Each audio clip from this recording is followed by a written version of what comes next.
इस वक्त की बड़ी खबर। बिल्हौर कस्बे के राजीव नगर निवासी अर्शी का तौफीक अहमद के साथ 2015 में निकाह हुआ था।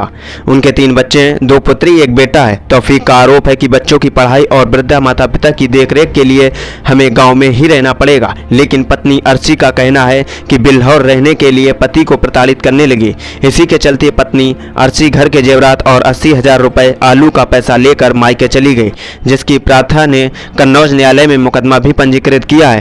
प्रार्थी ने यह भी बताया है कि मुकदमे किए गए तारीख तक नहीं लेती हैं और पति को दहेज प्रथा और 3 तलाक देने की धमकी देती हैं। वहीं पीड़ित ने न्याय की गुहार लगाई है। क्या नाम है आपका? जी, मेरा नाम तौफीक अहमद।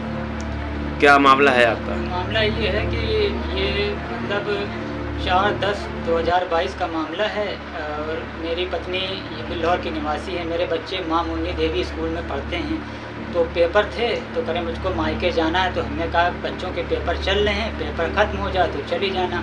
इससे लड़ झगड़ के वो चली गई और जो हमारे घर पे जो सारा सामान रखा था बहन की शादी का, मतलब पूरा जेवर 80,000 रुपये आलू की बिक्री के वो लिए चली गई। कितना तक जेवर होगा? कितने लाख का होगा? कम से कम 2 लाख रुपए का जेवर है कम से कम। और पैसे 80,000 रुपये के थे, वो आलू के बिक्री के हैं, हाजी कोल्ड स्टोर से लाए थे, उसकी रसीद हमारे पास है। और वो चली गई। इसके बाद और पूरा जेवर भी ले गई। तब हम बुलाने गए तो उन्होंने आने से इनकार कर दिया, कहने कि यहीं रहो और यहीं बिल्हौर में रहो। तो मैंने कहा हम बिल्हौर में कैसे रह सकते हैं, क्योंकि यहाँ हमारे वृद्ध माता पिता हैं और बच्चे पढ़ रहे हैं, हमारी थोड़ी खेती बाड़ी है और थोड़ा दुकान का काम है। तो ये बताइए, जब हम माता पिता को छोड़ देंगे तो यहाँ माता पिता को कौन देखेगा। बस इतनी बात से फिर मैंने कन्नौज न्यायालय से मुकदमा दायर किया और फिर हम 1 साल से बराबर तारीख ले रहे हैं, वो नहीं जा रही हैं। और कल इन्होंने झूठी मतलब खबर फैलाई और झूठी अखबार में निकाली है कि हम 1 लाख रुपया और मोटरसाइकिल और इसके बाद 3 तलाक के झूठे मामले में फांसने की ये साजिश रची जा रही है। हमारे साथ न्याय हो। तो पत्नी का क्या नाम है? अर्शी जहाँ। कहाँ की रहने वाली है? ये सैयदवाड़ा राजीव नगर, ये रईस अहमद की पुत्री हैं अर्शी जहाँ। कन्नौज न्यायालय में आपने जो मुकदमा पंजीकृत किया है तो उससे लेकर के क्या अभी क्या हुआ है? वो अभी वहाँ पर विचाराधीन चल रहा है। हम वहाँ पे बराबर तारीख पे जाते हैं, वो नहीं जाती हैं, मगर 3 तलाक के झूठे मुकदमे में फांसने की साजिश हो रही है। और मेरे बच्चे माँ मुन्नी देवी पब्लिक स्कूल में पढ़ रहे हैं और इसी से हम बहुत परेशान हैं। हमारे साथ न्याय किया जाए।